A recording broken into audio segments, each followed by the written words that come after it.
Welcome to Muslim Minute Extended Edition. I'm here with Habeeb Quadri. Habeeb, how you doing? Good, alhamdulillah. So we're making by with what we have today. It's a makeshift setup. But Habeeb, I wanted to talk to you about this. As an Islamic school leader, someone who's seen many kids go through your system, you consult for many schools. Yeah. I think the problems that our community faces, the Muslim community in the West, is probably very similar. Would you agree with that? Correct. Yes. So one thing that I wanted to discuss was this concept of gender relations, and specifically when it comes to family members and extended family members, right? Mm-hmm. So let's paint a scenario, and you tell me how you would address this. Yeah. We have a family, very well-knit family, and then brother and sisters have grown up. They have their own children, and now the children are cousins, first cousins, but they're also on a very good, they're very familiar with one another. Right. They like each other. They like to hang out with one another. But when it comes to the opposite genders, how should those interactions be guided? And then specifically, if you can touch on sleepovers. This is a really good point, because I look at a few things. Look, it's cousins. Family is important.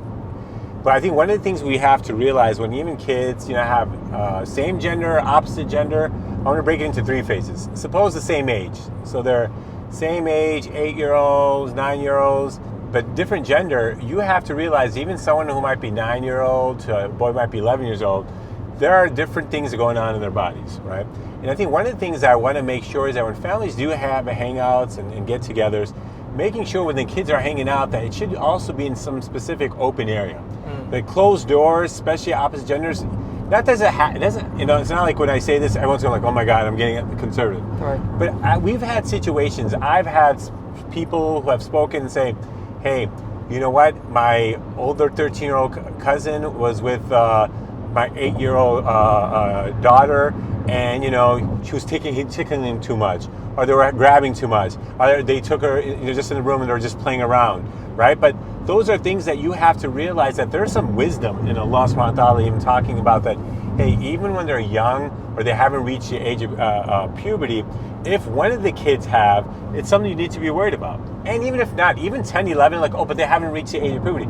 10, 11, what these kids have been exposed to, we have to be a little bit more cognizant of our children, where you want them to have fun, you want them to have interaction, but reminding them about their boundaries, reminding especially young ladies about their space, especially about around their bodies, and saying, hey, you know what, there's that, and then having that conversation about even what is okay touch, what is not okay touch, who can touch you, who can't touch you.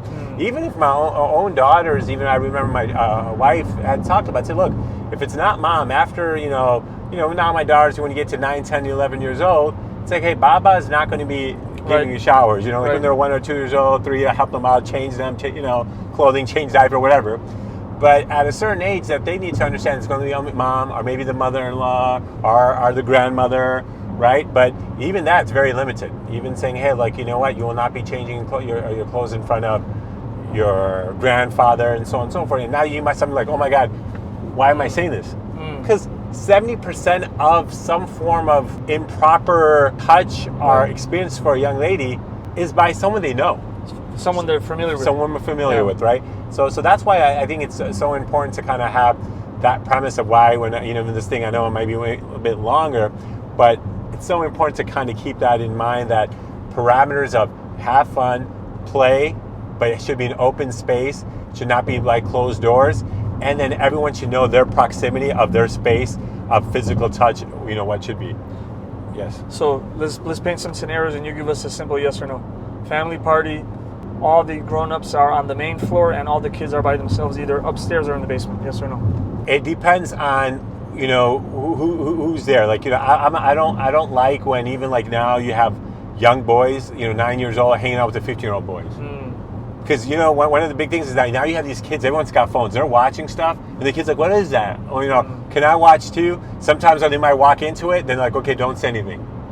I'll let you watch this, just don't tell anyone.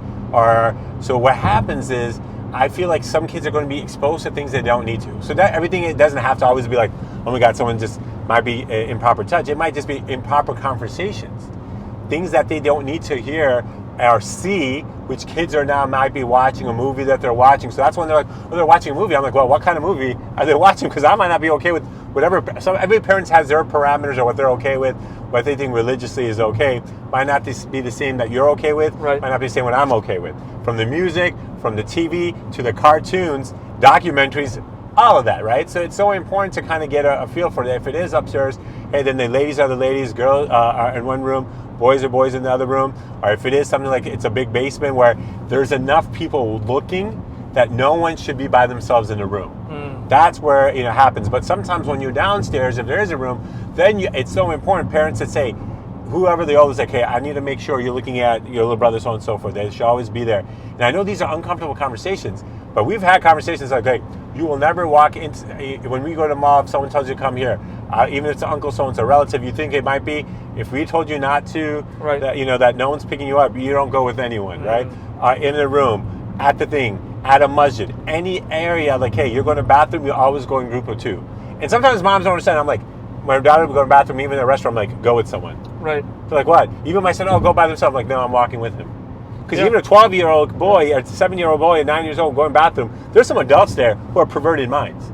Right? So even that, maybe that could be a second scenario. Sure, yeah. That I mean, we don't want to take it to extremes, but, we do know that abductions are real. Yeah. We do know that people lace water, candy, use, lace cloths to knock people out, and human trafficking, woman trafficking is something that exists, unfortunately, right? Especially when traveling in open areas, in like traffic stops, like traffic spot, on the interstate. When people are kind of going, people are like, oh, don't restaurant, you go on your own. That's not the place you want to teach them like life skills, right? Yep. Like I let them go and be like, hey, even or young, I told my wife, hey, let's take them to Walgreens. I'm gonna stay in the car. I want you to go inside, learn how to be somewhat independent. They'll all go together and then come out because I want them to learn how to like function. But or if they're going to walk to the store, I'm like, okay, now they're teenagers. I'm like, hey guys, also walk in 3s. Like I'll never like, hey, go on your own, right? Just because you want to make sure that there's that presence, safety, and just be cognizant because you never know who the other person is. Like, hey, I might trust you, I don't trust the other person there. Right. I might not trust other individuals.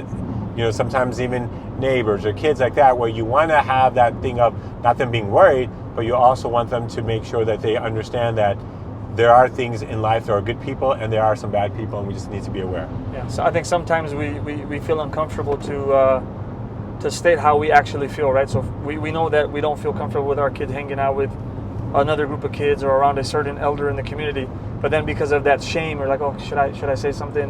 Yeah. It might be embarrassing, but then that's much better than having to deal with the consequences of what can happen, right?